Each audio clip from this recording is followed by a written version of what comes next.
Alex Storako joins us to discuss everything that happened down in Louisiana with Sooner softball, plus a preview of the Mary Nutter Collegiate Classic. You are Locked On Sooners, your daily podcast on the Oklahoma Sooners, part of the Locked On Podcast Network, your team every day.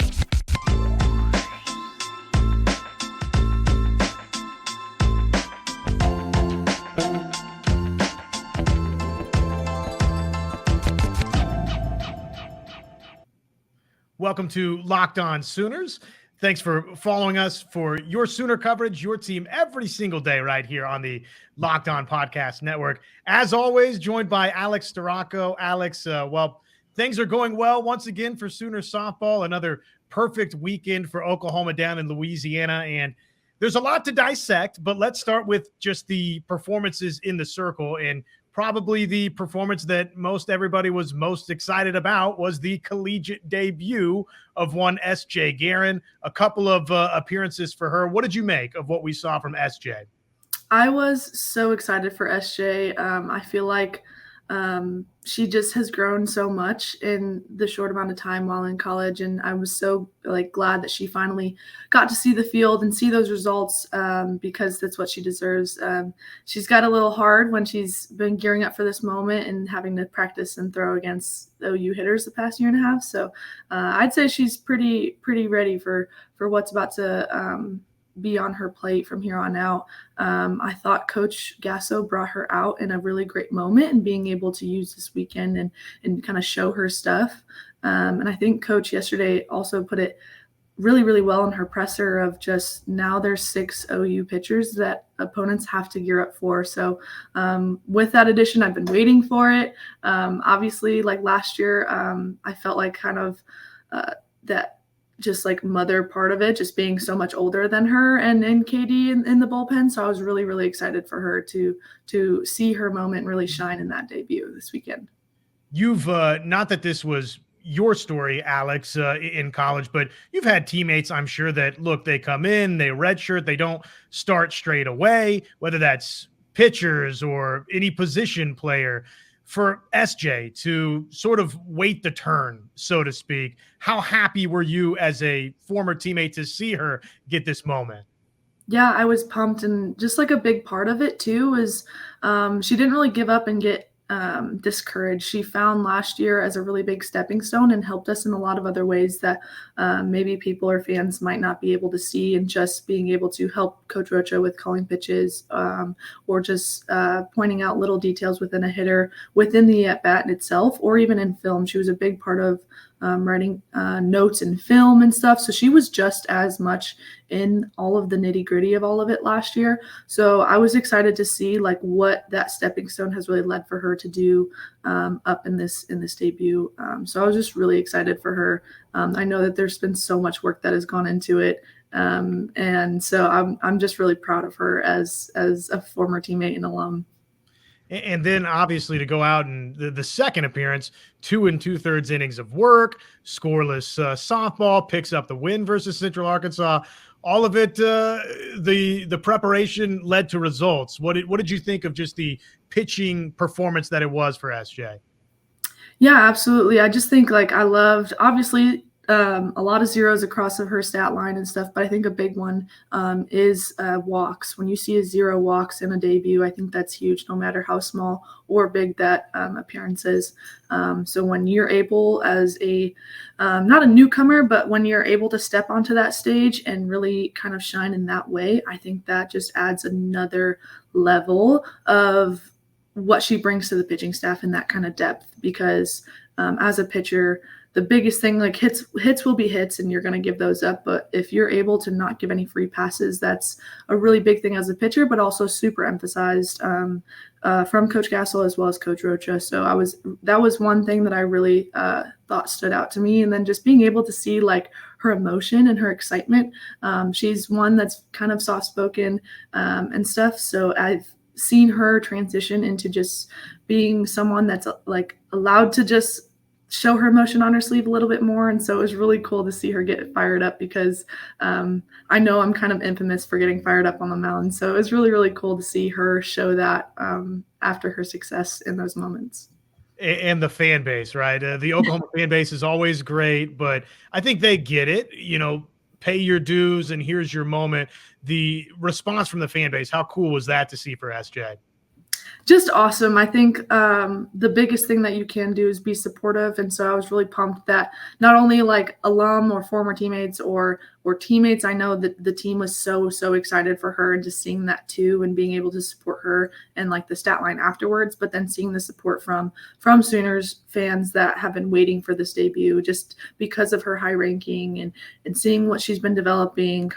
Everyone's kind of curious. I'm like, what does SJ have that we haven't seen yet? So they finally got to see it unveiled, and I was really excited that they were just so supportive because I know in the locker room she is one of the most supportive people as well, and it's hard to be in the position she was in the last year. So I was really excited to have her be celebrated by teammates and fans as well.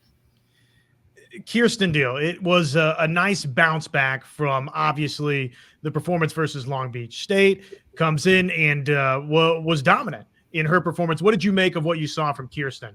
Yeah, I just felt like she was just confident. There was no waver. There was no doubt from her and that presence on the mound. I feel like as a pitcher, your presence is always huge. And I love that every pitcher on the staff brings a different kind of presence. And Katie is really fun to watch. And she's still super young, and I feel like people don't realize that because at the back half of the year last year, she really kind of picked it up and stepped into some key roles. But when you really go into the grand scheme of things, she had less than 30 innings last year. So she's still growing and she's still young in that collegiate mindset and stuff. So I'm really excited to see that she was able to bounce back the way that she was. And I know that this past week of practice probably had a lot to do with it, of just making sure that she is confident in everything that she's doing, whether that's her spin, location, and like I said, presence. She has just a different kind of attitude with her. And I love watching her throw when she has that with her. And I think in the future, when she goes to throw with that, as long as she has that attitude, that special something that she brings, that's going to make her successful as well as everything else that goes into pitching. 10 punch outs, not too bad, right? 5 innings pitched, 10 punch outs. You'll take that every time. 8-0 win over Lamar in that Kirsten Deal performance. For both SJ and Kirsten, and maybe you've touched on it a little bit already, Alex, but what do you see as sort of both strengths, their weaknesses? Where can they continue to improve? What are they doing well so far? Yeah, I think they're locating pretty well, and also just keeping that spin in mind.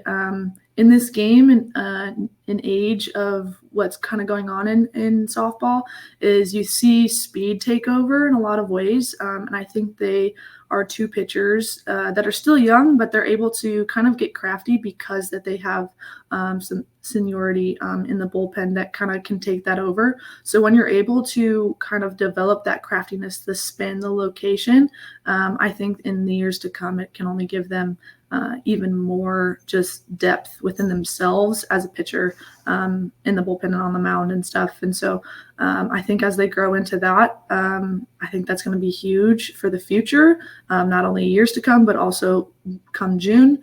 But I also think a big part of their strength is their coachability in their ways. I think they obviously want more innings, but that's hard to come by when you have so many great pitchers, as well as people around you in the bullpen.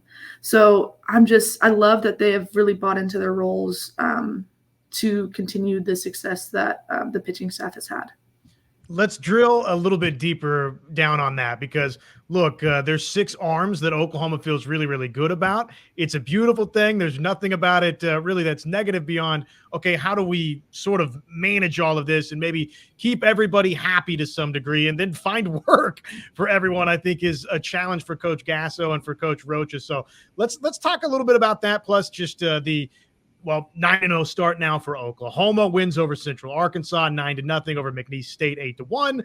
Lamar, an 8-0 shutout there. Another shutout of McNeese State, 3-0, and then one final 8-0 run rule victory over Central Arkansas. We've got a lot to dissect with Alex Storako. We'll do so as we roll along on this edition of Locked On Sooners. Passion, drive, and patience. What brings home the winning trophy is also what keeps your ride or die alive. eBay Motors has everything you need to maintain your vehicle and level it up to peak performance, from superchargers, roof racks, exhaust kits, LED headlights, and more. Whether you're into speed, power, or style, eBay Motors has got you covered with over 122 million parts for your number one ride or die. You'll always find exactly what you're looking for, and with eBay Guaranteed Fit, your part is guaranteed to fit your ride every time or your money back, because with eBay Motors, you're burning rubber, not cash. With all the parts you need at the prices you want, it's easy to turn your car into the MVP and bring home that win. Keep your ride or die alive at ebaymotors.com. Eligible items only. Exclusions apply. eBay Guaranteed Fit, only available to U.S. customers. Okay, so again, it's a full-time job, Alex, to break down just the pitching for Oklahoma in 2024, because they've got so many options. We did get to see, again, Nicole May and Kelly Maxwell. They each went out and I thought were mostly terrific. 4 innings of 1 hit ball for Nicole May, 1 walk, 6 strikeouts. Maxwell in her appearance, 5 innings pitched, 3 hits allowed, the 1 earned run, 8 Ks. Seems like, for me, business as usual for these two. But what impressed you about both Nicole May and Maxwell, this past weekend and then so far in 2024? Yeah, I feel like those two are going to be your anchors and your core of your pitching staff, and they just continue to impress. Nothing too surprising. They have a lot of just adversity under their belt. They have a lot of innings under their belt and a lot of just high pressure situations. So when you have these kind of weekends of maybe not as high caliber teams, you're able to just use them as kind of a just a setting point of where the attitude is, where you're going to attack in that point of view. And so I think May and Kelly just do a really good job of keeping their very stoic, very, to the point pitching, and they just get it done, their business as usual. And I'd have to kind of group Carly in that. She's not an emotion pitcher, which is just so funny. And I tip my hat to them because I'm such an emotional pitcher in a lot of different ways. But I think that makes it fun too, because you don't know what the score is if you're looking at their face or their emotion in a lot of ways. And so those 3 are really fun to watch and try to decipher what they're going to do next with their next move. But I really do love that Kelly and Nicole are really just adaptable in their anchor ways and being able to be a really good foundation within the pitching staff. The beautiful thing about pitching, right, is there's no one exact science to throw strikes and to get outs, and there's no one personality necessarily that is best inside the circle, right? So for you describe yourself an emotional pitcher, kind of running on high emotionally. When did you figure out, was it through elementary ball? Was it at Michigan? Was it at Oklahoma? When did you sort of iron down, okay, emotionally, this is the type of pitcher that I am, and it's okay to be this way, or maybe I need to gear it down at times? When did you figure out personality-wise who Alex Storako was in the circle? I for sure think my time at Michigan really identified that for me, and just was able to know, this is who I am. Not a lot of pitchers are like this way, but some are. And so I feel like a part of me there really was able to identify it. I was able to kind of control it a little better, just because with practice of focal points and resetting and really buying into a pitcher mindset of kind of having that goldfish memory, because I feel like that's a really big thing as a pitcher. So you can wear your emotions on your sleeve, but you have to keep them in check, because as soon as they go down the toilet, they're going. And so I feel like that was a really big thing for me to kind of envelop while at Michigan. But I feel like at OU, I was really able to kind of dive into it a little deeper and know that I pitch better when I have emotion and I have something really kind of, no matter who I was playing, no matter what part of the lineup I was pitching to, I thrived better emotionally into my pitching instead of like, okay, like this is just another team, kind of very stoic, very non-emotional. I didn't have success that way, which I found very different. I didn't realize that until I got to OU and we dove deeper into like that kind of mindset and the uniqueness of each pitcher. So I think that's something that maybe not a lot of programs kind of let you dive into. So it was exciting because I feel like that also stemmed from having so many different kinds of pitchers that are also talented just like you, being able to dive into yourself and not only who you are on the mound and off the mound, but also like the way that you throw. Similar to Kelly that she talked about previously, like I didn't watch film a whole ton at my previous institution. And so I feel like kind of adding that to the mix really just helped that evolution of my pitching collegiately. So for SJ and for Kirsten and maybe even for Peyton Monticelli, those light bulb moments are still happening, right? Because they're a little bit younger. When I listen to you there, it sort of illuminates for me that maybe even for Nicole and for Kelly and for Carly, as elder statesmen, if you will, older pitchers, if you will, that they can still have light bulb moments in their career toward the end of it in college. Is that possible for the older arms for Oklahoma? Are they still experiencing light bulb moments, if you will, at times? Oh, absolutely. I thought after 4 years at Michigan and playing at the level that I was like, there's nothing more to learn. And then I got to OU and obviously my mind was blown. And so I feel like Carly and Kelly and Peyton will for sure experience a ton of those this year. But also I think too, what's super fun and really nice as a transfer at OU, when you have pitchers like Nicole May and even Coach Rocha, and like I know that KD and SJ are, they also like, wait, how was that situation? And like, what did you do prior to maybe when you were here? So I feel like when you have people around you that are also interested in your past experiences and how you overcame them, I feel like that just adds to it a lot. Not only are they learning, but they're also learning more about more situations, but about you as a person and a player as well. And I think that's also adds to just the depth of the pitching staff. I think it just adds to just the core and the ability to enjoy other people's success when you know that they all want the same thing as you, and there's really no competition because you guys all support each other in a lot of different ways. And I feel like when you're as successful as you are, it's really hard to come by. And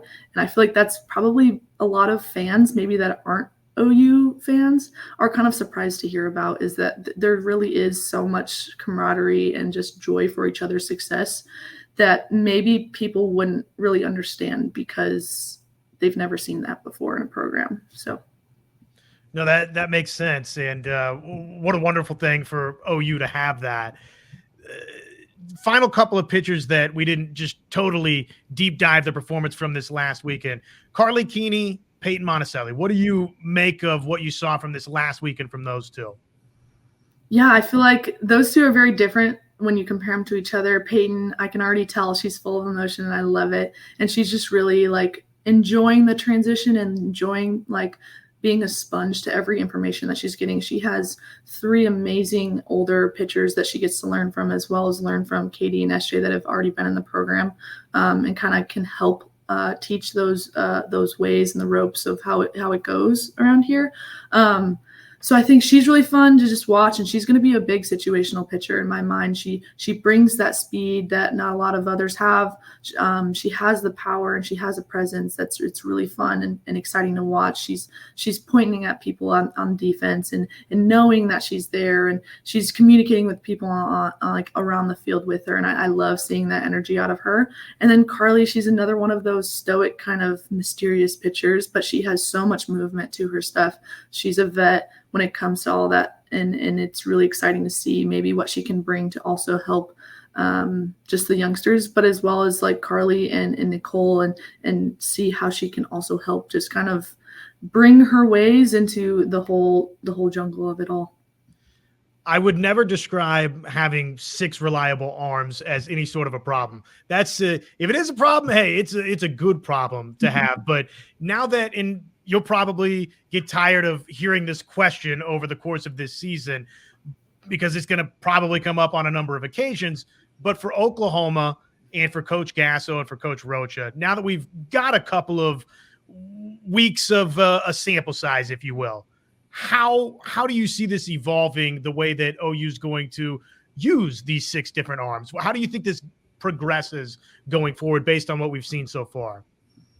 Yeah, I think so far we've kind of gotten a little stitch of the season, and you don't really know who's throwing. Obviously, like I talked about before, you see Kelly and Nicole being a little bit more of the core anchors.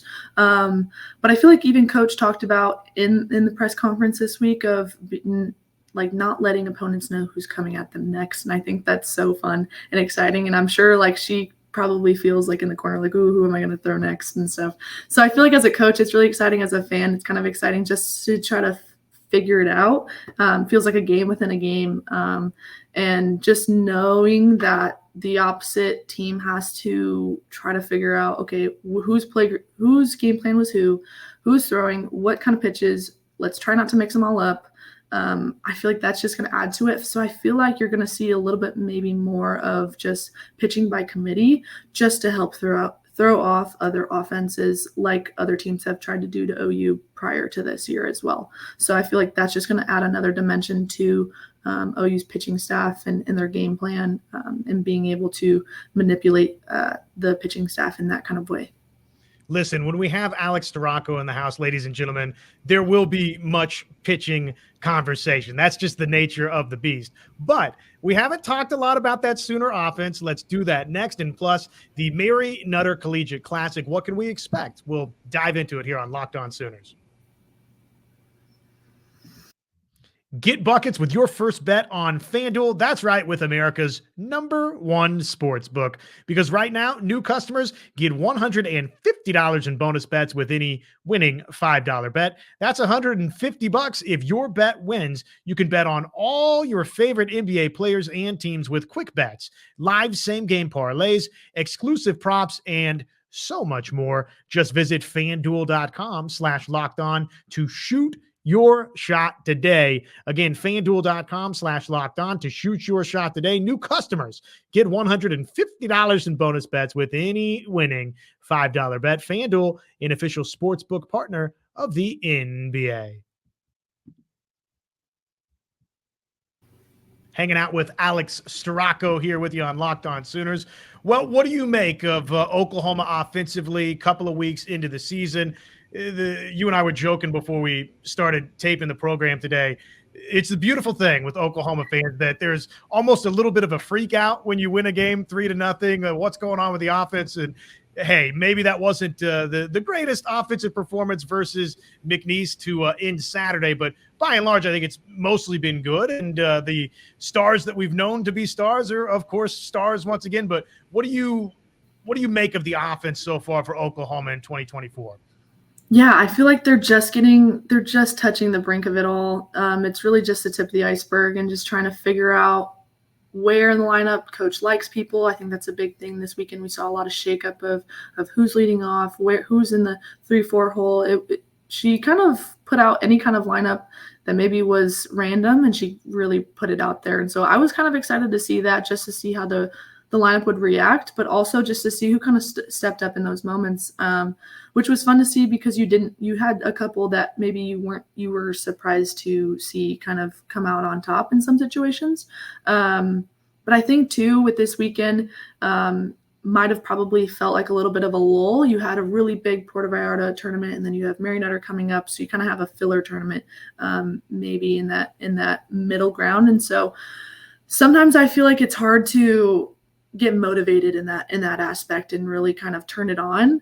I feel like OU has always found a way to just flip the switch and come up with solutions left and right. And so I know at the end of the day, all they want is a W, and they don't really care how they come about it, whether that's a really big nail biter in the 8th inning or something that kind of happens with 8 runs in the first 5 innings. So I feel like at the end of the day, they know, like, okay, we're going to get it done. Doesn't matter how, like, we're just going to get it done. And so I feel like that might be a little bit part of the guiltiness of maybe the 10 runners left on in that McNeese game that was a little bit closer, that Sooner fans might have freaked out about a little bit. But also, like, you have to tip your cap to an opposing pitcher that is able to find a way to keep spinning the ball against this kind of offense, and know that back to back you have some of the best hitters in the country, and I think that was a part of the McNeese game as well. Their pitcher did really well coming in and kind of shutting it down when she needed to. And those are just those kinds of moments that maybe you don't expect. And that's why maybe some fans were a little frustrated, but also it's February. So we don't want to be playing our best softball in February. We want to be playing it in June. And that's a really big message that Coach Gasso always emphasizes, and just continuing to grow. And I know that when she asks those, okay, what's our performance this weekend out of 10? I know those answers are low just because that team knows that they can do so much better. And there's always so much more work to do, no matter if you had five inning games or you had 4 and a close one that you went to a full 7 or something like that.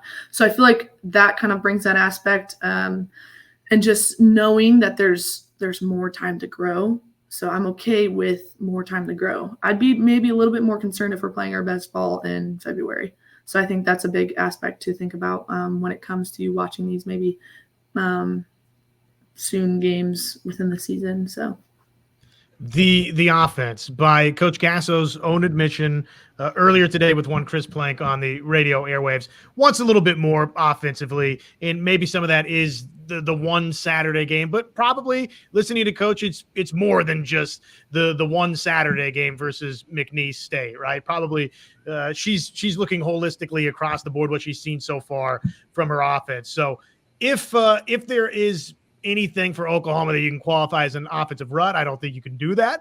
But let's just say that you want more out of the offense, right? Oklahoma wants more out of the offense. What buttons are they pushing privately to get just that accomplished?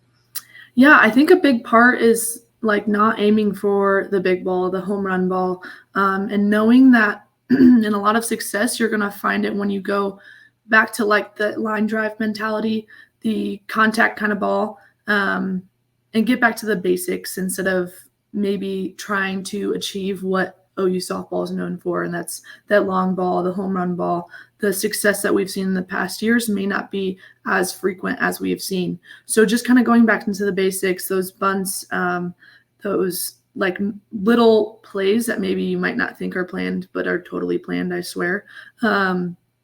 And so when you have that different aspect of going back to the basics, going to shoot for the gaps and go for a hit in the 3-4 hole, the 5-6 hole, that's what you're looking for. Those hard ground balls, those are going to make defenses work a little bit more instead of just having to turn around and watch the ball fly out of the stadium. So I feel like when you don't try for that, I think that's when you're going to see that transition within the offense of exploding and letting themselves kind of do what they do instead of try to achieve that status that they've already proven themselves to be. And so I think that's a big part of this next kind of transition as you go from Mary Nutter to the big emotional weekend of opening at Love's. I think that's the kind of transition you'll see is maybe a more effective softball instead of big headline long ball kind of show. When you see the offense, I think you're going to maybe see a little bit more strategy within that lefty approach with Jada Coleman, Riley Boone, Avery Hodge, see if she can put in a little bunt here and there. I think that's where you're going to see a little bit more of a transition maybe in the next coming of weeks, and just appreciate the long ball when we can get it. This is not an incredibly nuanced question, but I'll ask it anyways. How good are Riley Boone and Jada Coleman? I think they're just so underrated. Like they're so celebrated, but I don't think people realize how special they truly are when it comes to, like I've previously said in other shows, of like that 3-way lefty. They're really hard to come by in this day and age, and they're so strategic. You don't think that they can get better, and then they do, and they drop this beautiful bunt, and before you even look up to go throw first, they're already there. So they bring that, and then they bring the power, and they're so strategic. They're so involved in those little details that I think that's what also makes them so good. They're not just good hitters. They love watching the defense scramble when it comes to that kind of stuff. And they practice it. They practice it more than you might think. And so it's fun to see them. Like, I think that's a little bit part of that extra celebration after a big bunt like that. So I love watching them play. They play with so much emotion and so much surprise when it comes to an opposing team that gives them that little bit more of a it factor. The middle infield battle, if you will, or the progression there. What do you make of what you've seen so far from Avery Hodge and what's happening at second base for OU? Yeah, I think honestly it's going to be more of a strategy pull when it comes down to the nitty-gritty of things. Lena Torres has been pretty clutch when it comes to her pinch hit opportunities. I think she's a solid glove. She's athletic. She can play literally anywhere within third. She showed off at third this weekend. She's played the outfield. She's played at second. I think that brings a lot to it, especially her clutch moments at the plate. Avery Hodge is going to be that more strategy. If you need a bunt, a slap, that lefty aspect. But then also she's a little bit more of your defensive specialist. So in those close games in the later innings, I think you're going to see Avery at second there a little bit more than maybe the others. And Quincy, I think, is still getting that kind of rhythm over there and just trying to find her way and fight her way into that dogfight. She brings a lot of power, and you might not expect it. She brings a lot of that lefty ability in that bunt and slap, and she works just as hard as Boone and Jada in that aspect. And so I hope she really grows into that maybe offensive scheme of maybe playing a little bit more strategy than anything.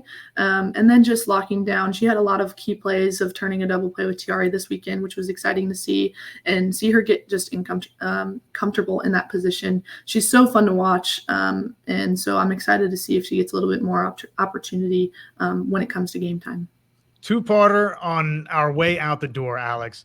I thought it was great to see Riley Ludlam, who obviously transfers into Oklahoma, picks up 3 starts this past weekend, couple as the designated player, 1 behind the plate. And then just your thoughts on the upcoming Mary Nutter Collegiate. What did you think about Riley Ludlam and what she's bringing to OU? And what do you expect from the Mary Nutter Collegiate? Yeah, I think she's so fun to just even listen to when it comes to her reflecting on her chances and stuff. But then also just see that kind of player evolve to kind of the star-studded team that OU is. It's been really fun to see her grow. And I think the growth is just a reflection of the player that she is, the person that she is. And knowing that as soon as she got to Norman, she's been a sponge ever since, and knowing that it's all paying off for her is really cool to see in a lot of different aspects and stuff. So I'm excited to see what kind of role that she's starting to fill, maybe more permanently when it comes to those clutch moments that she's been having at the plate, and see if she kind of fills in maybe a DH position, if there's some arguments there, but also knowing that she's stepping up when she needs to, when Kinsey needs a rest along some big weekends and long weeks when it comes down to it. So I think that's really exciting. And then I'm really excited for Mary Nutter. I actually get to go.